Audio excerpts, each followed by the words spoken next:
Live stream. Welcome to part 1. Working on this guy right there. That is Chip Foose's FD-100. It's made by Revell. It's a plastic model kit, 1/25th scale, I believe. And so we're going to get started. I'll just load the intro right about here. Alright guys, so brand new setup, brand new kit. Working on this. Now it's brand new to me. This kit apparently has been out on the market for a while, but it's new to me. I wanted to do something a little different, so I'm doing a pickup truck, and yeah, it happens to be Chip Foose's F-100 pickup. I believe it's 1953. Sorry, 1956 Ford F-100 or FD-100. So I have already opened up the box. I've looked at a few things in it. As you can see here, I think I've got maybe a plan or two of doing something a little custom in this kit. Even though, you know, this is a Chip Foose truck. Chip Foose, of course, you guys know who Chip Foose is. He does custom builds on stuff. Anyway, let's go through what comes in the box and we'll see. So we have our main cab, all one piece. That should be fairly simple to deal with there. We have the box of the pickup, again, mostly one piece. That really simplifies the build a lot. Unfortunately, it also makes it's a little difficult to customize, right? It also tells us there's no real interior door panel detail. The tailgate doesn't open or close. Things like that, right? We have what looks like the running boards on the truck, and of course the bottom bed of the box. So that's going to sit somewhat like that. We've got our one big honkin' bench seat, which I'm actually surprised Chip Foose didn't put bucket seats in it, but whatever. This looks like our floorboard, and the back, that's going to go in something like this. The seats will go like that. Zero detail on the floor except for a round brake pedal and a gas pedal, and that's it. We have our frame. This is the frame of the truck. Okay. Another interesting thing is the power brake booster and master cylinder sit way back here. They're not under the hood, against the firewall like you see on a normal vehicle, or on a more modern one anyway. Again, another interesting thing that Revell decided to mold that on there and not make you put it on there yourself. They could have very easily put that part on a sprue. This here, I'm not sure what that is. It's a somewhat oddly shaped thing. Maybe you guys who know this truck could tell me what that is there, but I don't know what that little block is. Anyway, that's the frame. We have front steering rack and anti-sway bar. We have our dashboard and interior door panels. So that's kind of nice. We do have interior door panels that are separate. Steering wheel and steering column. Let's move these out of the way here. Next sprue, we have all of our engine parts. Now it says in the instructions here that he put a Roush engine in this truck, and I'm not sure. I got some reference pictures. I've looked up pictures of this truck online. And you know, typically when you look at a Ford engine, you can tell right away if it's a small block Ford or not. This looks like it might be a big block. This might be maybe a 429. It could be a 460. I don't know. I am not sure. I didn't look into any research on exactly which engine he put in that truck, so I don't know. In any case, I'm not sure if I'm actually going to use this engine or not, or if I'm just going to totally swap it out for, this is a Ford 427 here. It could be very well, it could be one of these engines. I don't know. Anyway, so that's that. We also got exhaust, we got the radiator on here. Okay, that's that. And we have one last sprue. This looks like our firewall. This could be the front of the truck. Our roof, although there is a roof on here, they've molded the roof a separate panel on there. And we've got our rear end, we've got our front suspension, A-arms, springs, stuff like that. I believe these are the hinges for the hood. Speaking of hood, we have a hood is a separate piece. Well, it was actually on a sprue, but I've trimmed it off.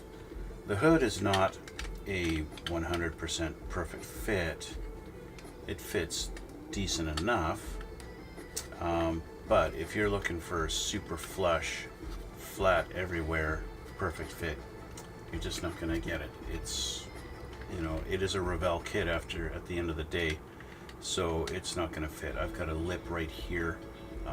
If I push up the cowl here, it fits. I can get it flush, but how do you keep it that way is going to be the trick, right?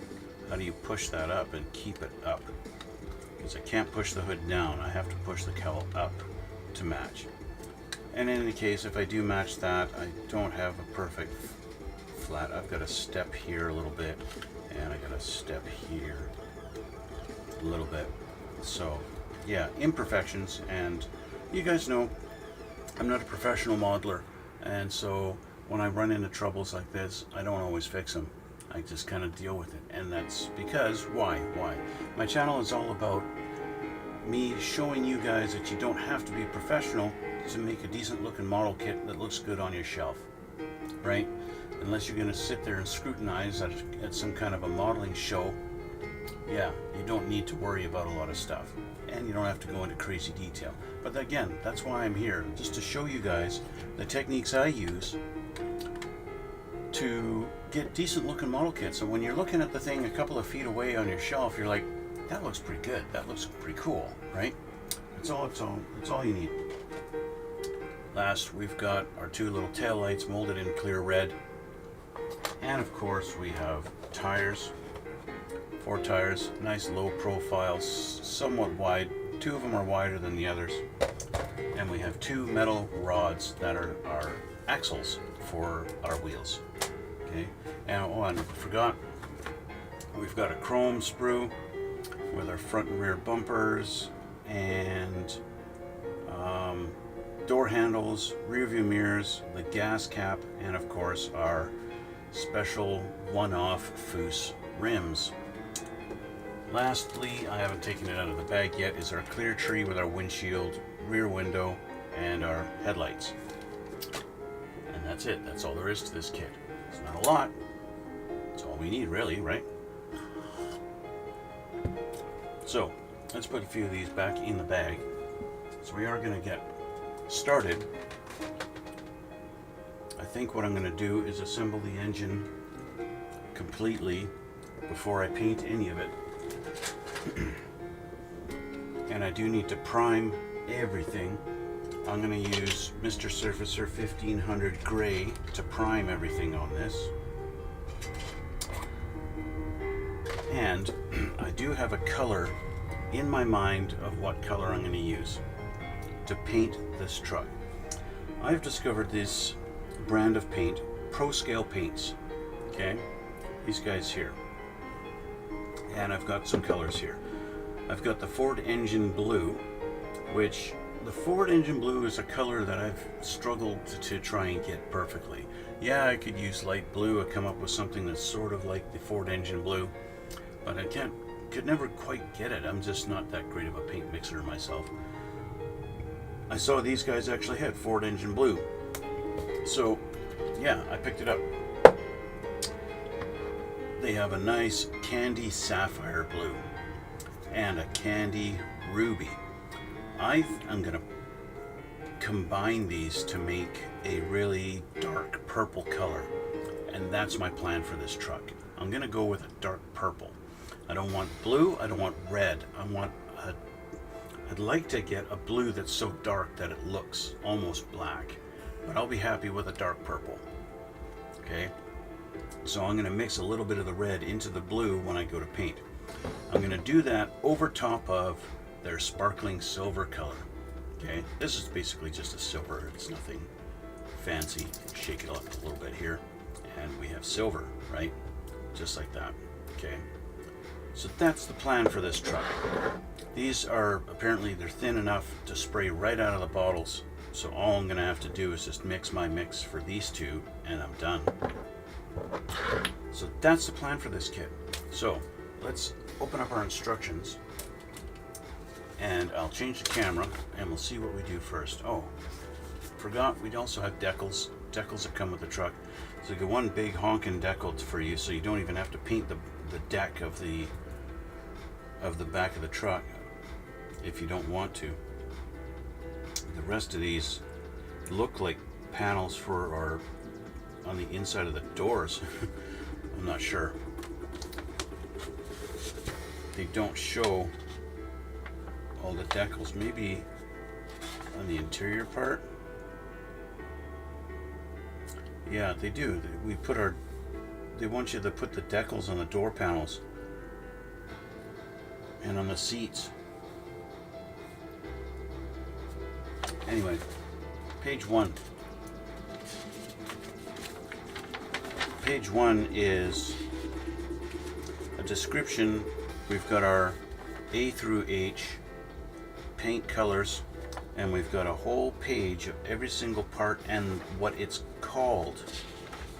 The body, the box, the hood, the hinges, the front body panels, firewall, bed floor, interior floor, dashboard, seats, steering column, wheels, frame, front suspension, steering racks, front sway bar. If you are wondering what every part actually is, they tell you here, and they tell you in 3 languages. Okay, let's do this, and I'll actually do that just for room, and I'll change the camera so we can see what we're doing. Hello, here we are. Contrast is a little funky. In fact, I would say my camera is a little off. Why is my focus not focused?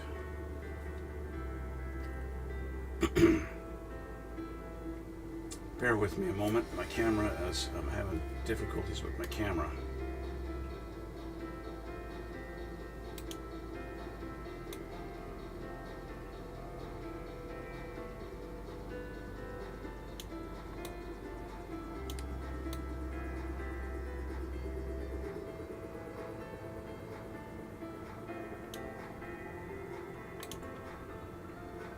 Okay, that's a bit better.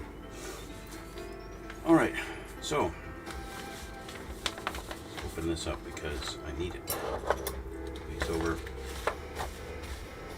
Looks like we're going to start with our intake manifold. They show us here we're going to put some details on our valve covers and on our oil pan, it looks like. But anyway, we're going to start with our engine block halves.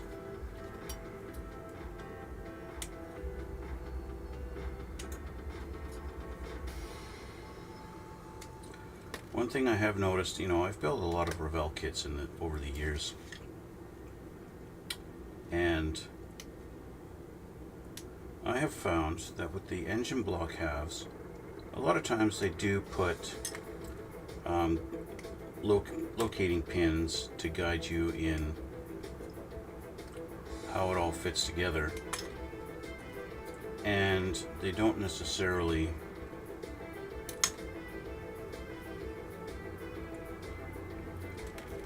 help you out that much.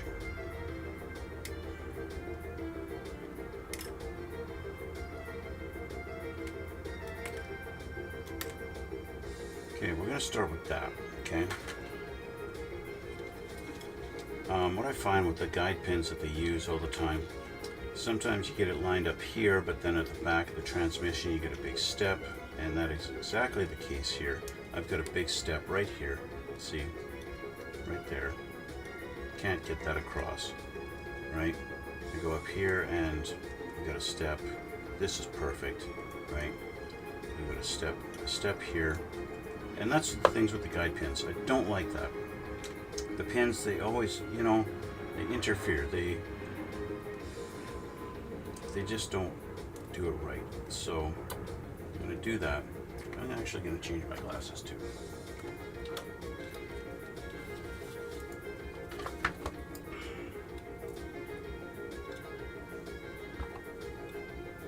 Get some glue.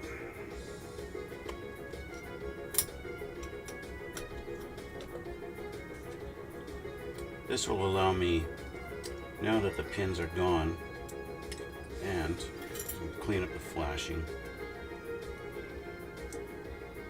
I actually have 3. This one too.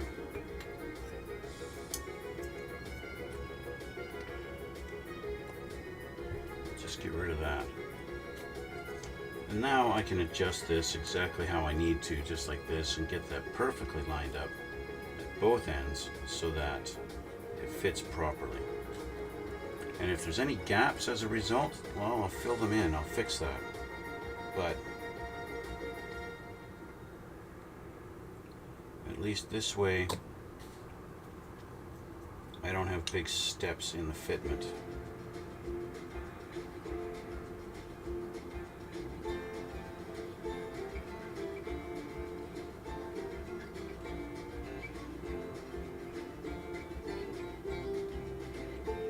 Much better.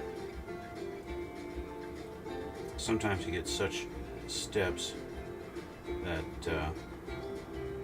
you know, even this line here, I've had to like take a file and shave it down because that doesn't line up straight, and it's just a pain. Just make sure everything is lined up. There we go. Engine halves are together. Let's just clean up the sprues on our other parts. Now, funny enough, they put guide pins on the oil pan. I mean, seriously, you don't need that.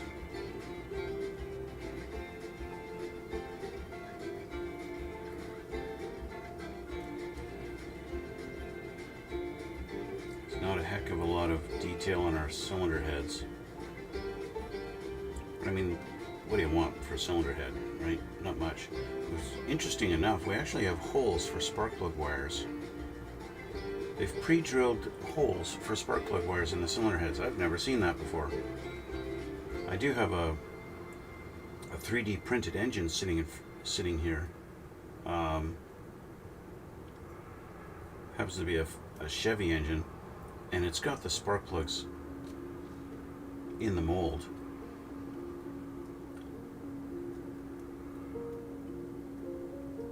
Which is a pretty crazy detail.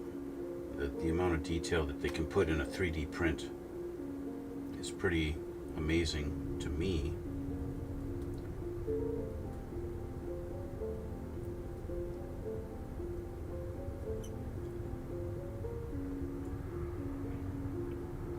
There's a lot of accessories they put on this.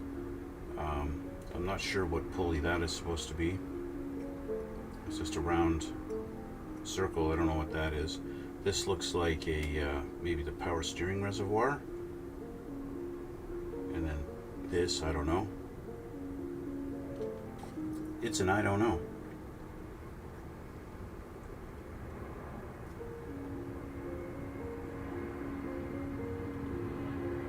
You see that the valve covers are perfectly rectangular, which tells me it's not a small block. Ford.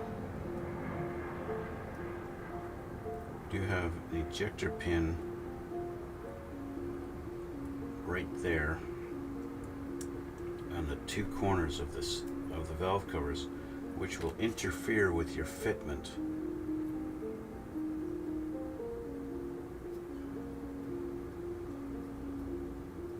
If you don't shave it off. Okay. So these guys go this. Do they? That is weird. How it sits up like that. Anyway, cylinder heads go on just like this. Now, they don't really slot in, so you can slide them around. I'm not sure exactly where they go. We're going to put even so our intake has some flashing here on the ejector pin. And this.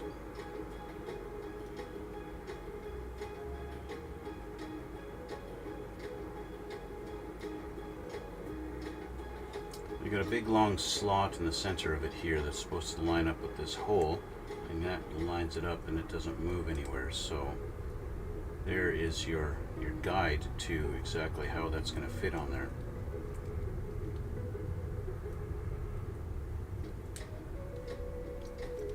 So we'll put some glue on there.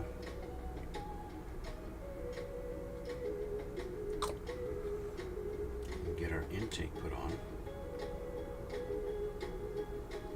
And the intake will act as a guide for exactly where the head needs to sit as we go flush right up against the intake there, like that. Okay.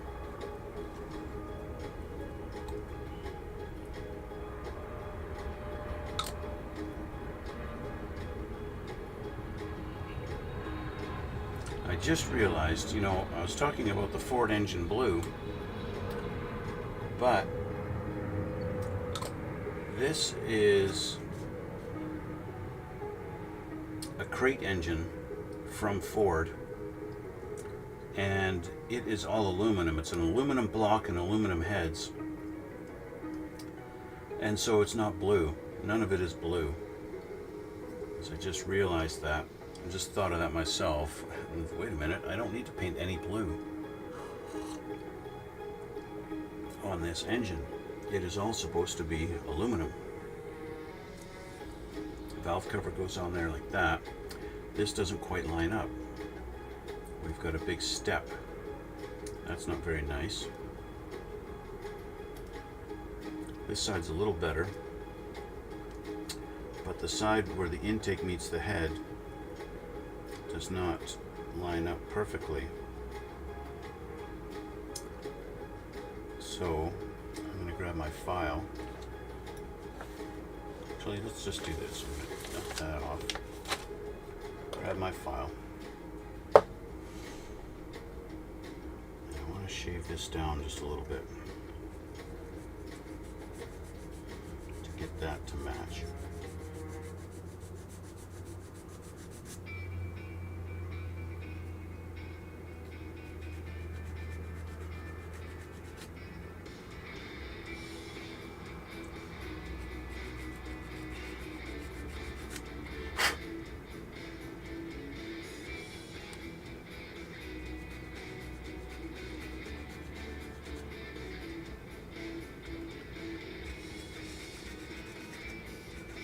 Just going on the edge of the intake. I don't want to shave the head.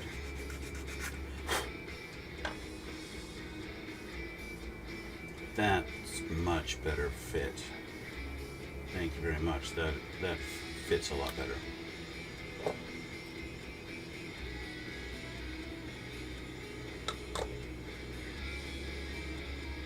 There we go. Do I have this in the right direction? No, I don't. I got it upside down. Good thing I checked on that early enough. I got the same situation on this side where I've got a big gap right there because of the intake and how it's sitting.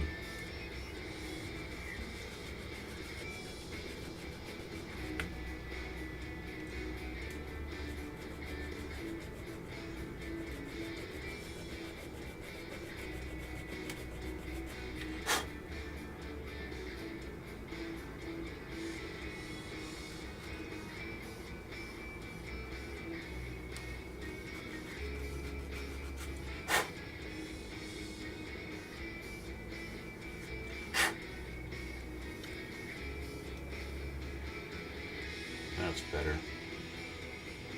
That's better.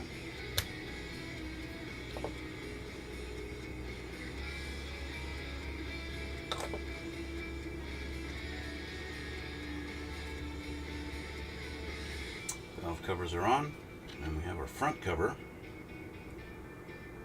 water pump and all the gadgets on that, all the doodads. That's a pretty decent fit. I think I'll just kind of go over the front here just to make sure it's flat and flush.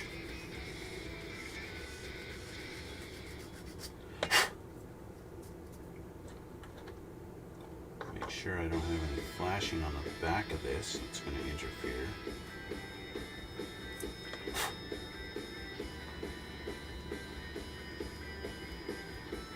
There we go. Nice flush fit.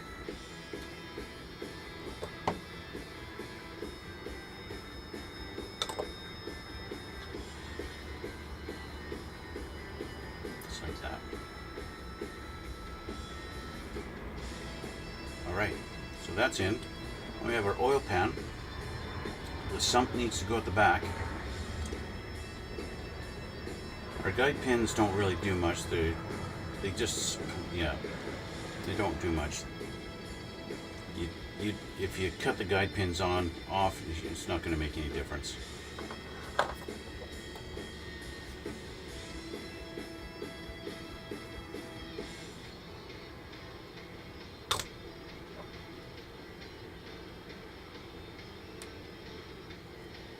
There we go. Oil pan goes on with the sump towards the back. And then we have our transmission pan. This is something that's unique. I don't see this very much or ever in any other build, is to actually have to install the transmission pan.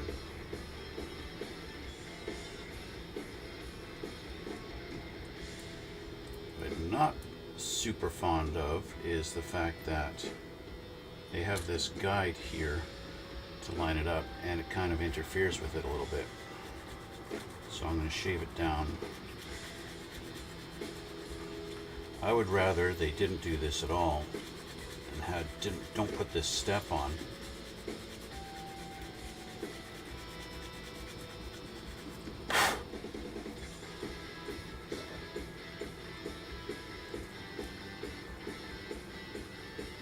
Just because it interferes a little bit and makes it so that I got a gap here when it should be flush. And yeah. So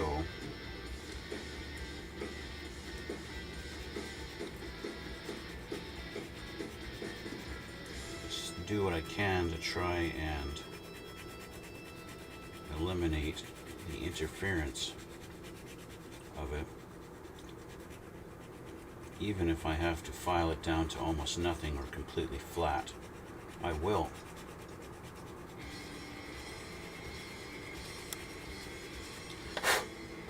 And you might be asking, why are you going through all this trouble with this detail on the bottom part of the transmission? The truck is, you're never going to see it.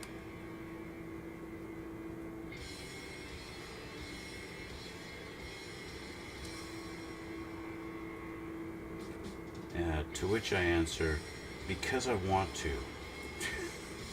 I want to get the detail on there.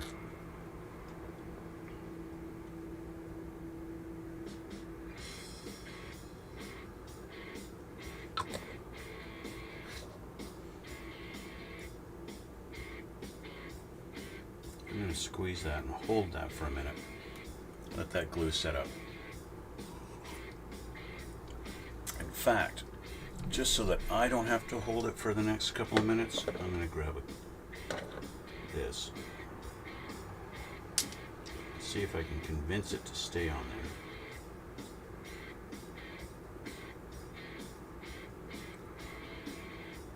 We'll see how long that stays.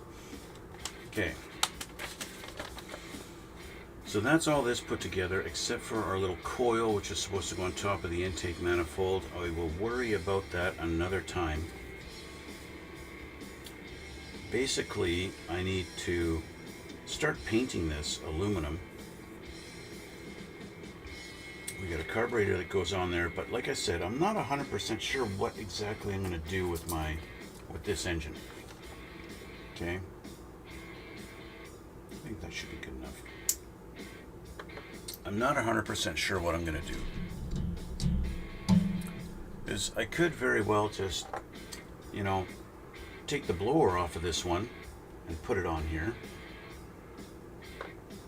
I could take the blower off of this one. I could actually use this engine instead, but our oil pan is wrong on this one. Oh, that's easy enough to fix. This one actually has the crankshaft detail on the inside. So that oil pan will have to, is supposed to go like this. This is an old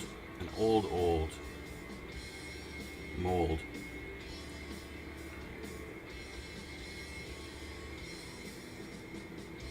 That I could potentially use.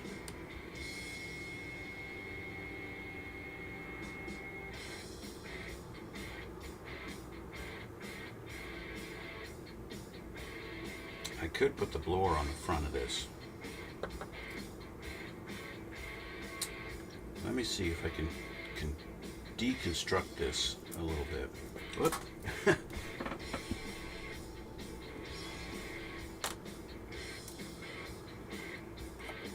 This really didn't go together very well at all, did it?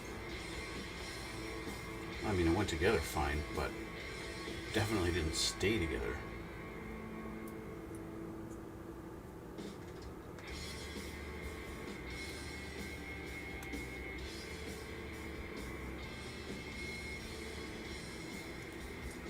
See, I could shave down the mounting for the carburetor and put that blower up top there, and then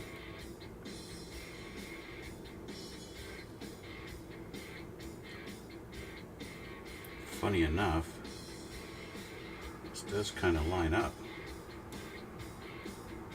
pretty close.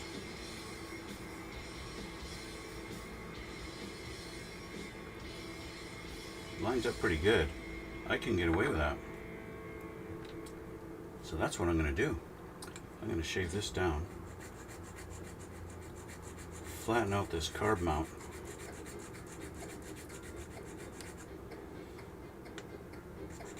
and put that blower on top.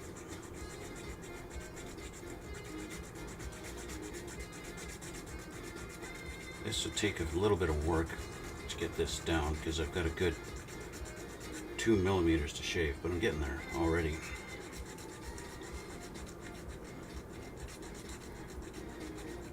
Just need it flat, that's all I need.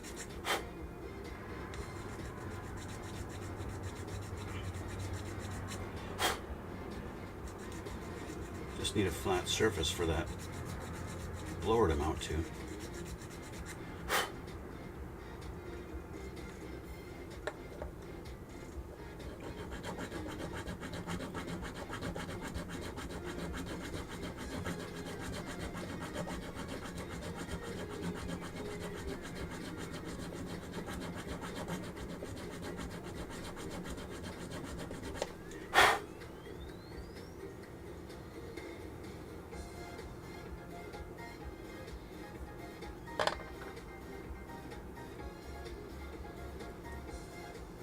Not bad, not bad.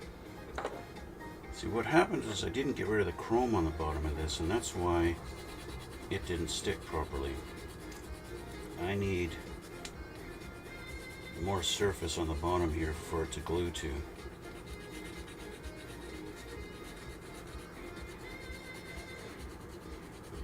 Which means getting rid of the chrome and getting the bottom absolutely flat.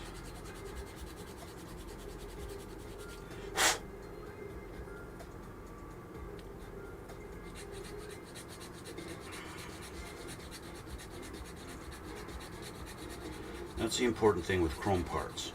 You have to actually get rid of the chrome where you want the glue to stick, otherwise it will not stick.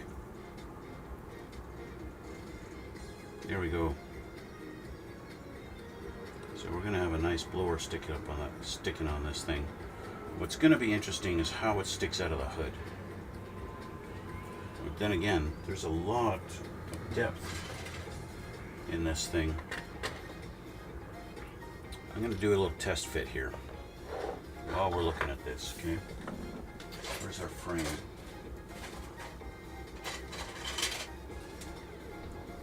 see if I can figure out how this sits on here. It's probably going to sit something like this. It might be like that. I figure our wheels are going to sit in like that.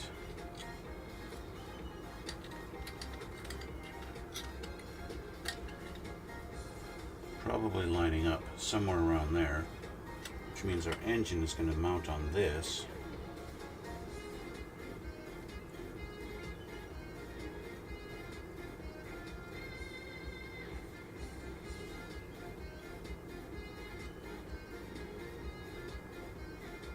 Just like this. Okay, so I had the frame upside down. There's how the engine's going to sit, like that, which means this sits like this. And take the hood off. It's going to fit just like this. Okay, there's no real guide here, so I'm just kind of guessing. If I put our blower on top of our hood, our engine, it's going to be sticking out just a tiny little bit, just the air cleaner is sticking out. Just a little bit. So basically, I'll just have to cut a hole in the hood that shape, and that'll be it. And that'll go in just the shape of the air intake on this blower, and that's it. That'll be kind of neat. It'll be just that sticking out. That is neat. I just don't know how exactly how that's going to fit, so it's all going to be something I have to do later on once we get more assembly done on this kit. Alright, so I know what I'm looking at. It's definitely a possibility.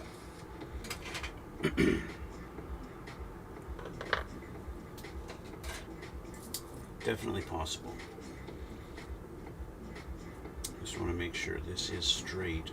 What I filed down here.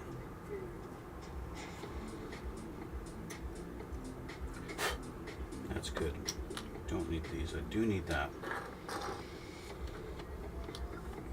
Okay.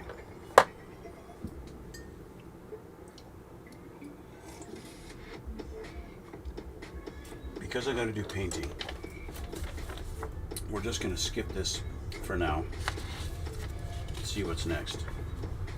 Of course, next is actually putting the engine onto the frame and all that good stuff. But I need to pause because I need to prime a whole bunch of stuff, and I need to get this ready for paint. Okay, and I'm not really prepared for all that just yet. Now I can set up my camera and I can show you guys the priming process, so maybe I'll do that. Okay. Again, I'm going to be using, oops, wrong one.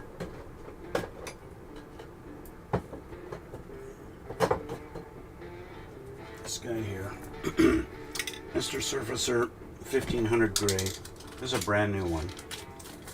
I'm going to use this to prime everything. Okay.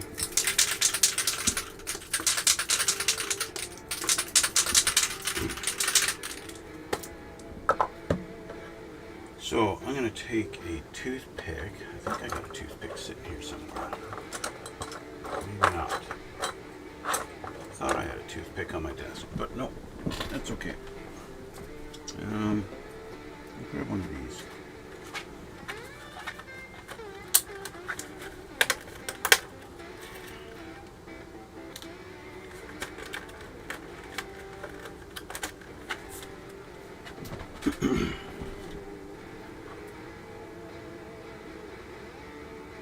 Just so that I'm not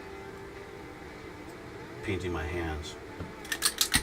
Okay, I'll change the camera here. Get this, and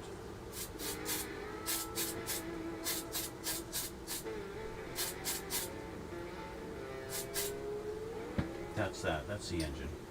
Okay, I'm just going to put this down over here. And we'll grab these. won't do the body just right now. I'm going to focus more on the stuff that is going to be needed right away. Okay, or at least very soon. Let's grab all these out of here. Okay.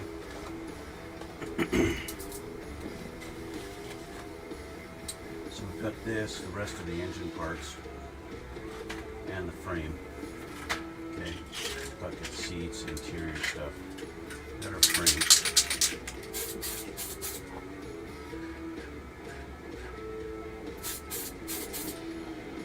There we go. I'll have to get the other side of that in a minute.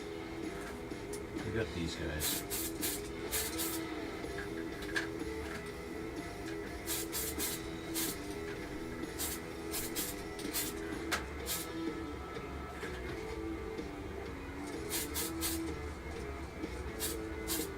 A lot of the parts you got to do both sides because, well, we live in a 3D world, right? So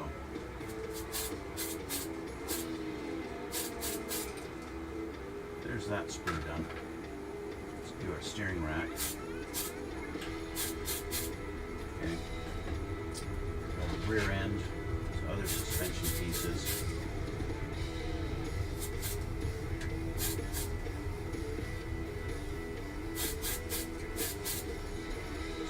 And stuff.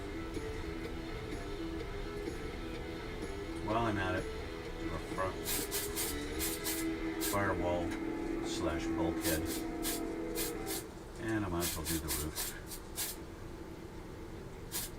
The roof is going to need it eventually, so might as well. And I'm going to get the back side of that firewall just because I don't know if that's visible. And this little lip underneath the hood, or roof, I mean. Okay, that's done. One more sprue. Our dashboard and interior panels, door panels, steering wheel, and the column.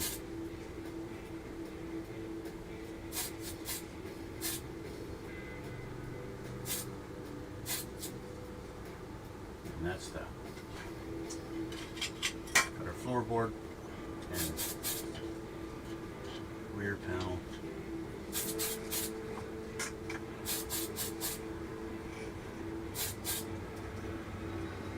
The other side of the seat is not going to be seen, so done. Everything's primered, except the body, of course. So I could do these.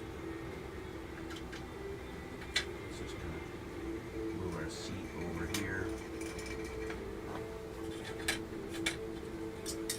I don't know if anything, this is probably going to be visible if you turn the truck over, so I might as well.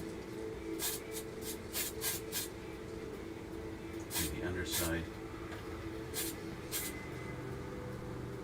Okay, let that dry for a sec. Speaking of dry, let's do the other side of our frame.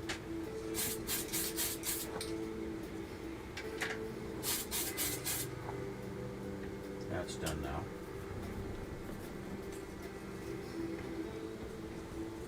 I haven't cleaned up any nubs or anything like that, but priming it is fine. I'll get the inside of that. Okay. I'm actually, because I'm going to be handling this, I'm going to put on a glove. I don't need to be priming my hand any more than I already have.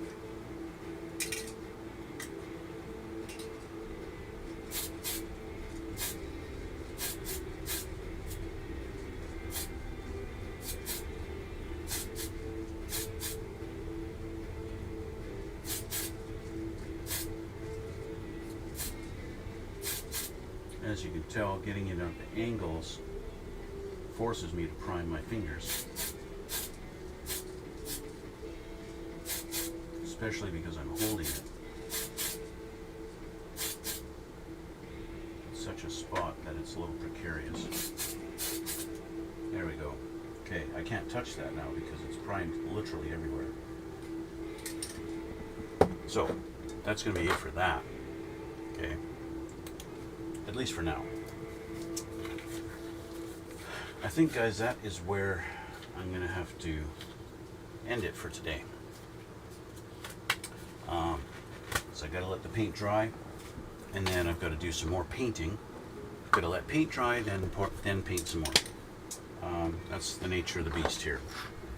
So what I'm going to do is I'll get the engine block, get the engine all painted aluminum like it needs to be, and I'm going to make myself a little template. I'm going to get a piece of paper, put this down on top of it, and trace around it for the hole that I need to put in the hood. And then I can have that set aside, and then I don't have to worry about it. And then when it comes to actually time to cut a hole in the hood, I'll have a little template that I need, rather than a whole bunch of oh, it's kind of like this and it sits kind of there and I'm not quite sure, and that kind of thing. I'll be able to line it up better later on.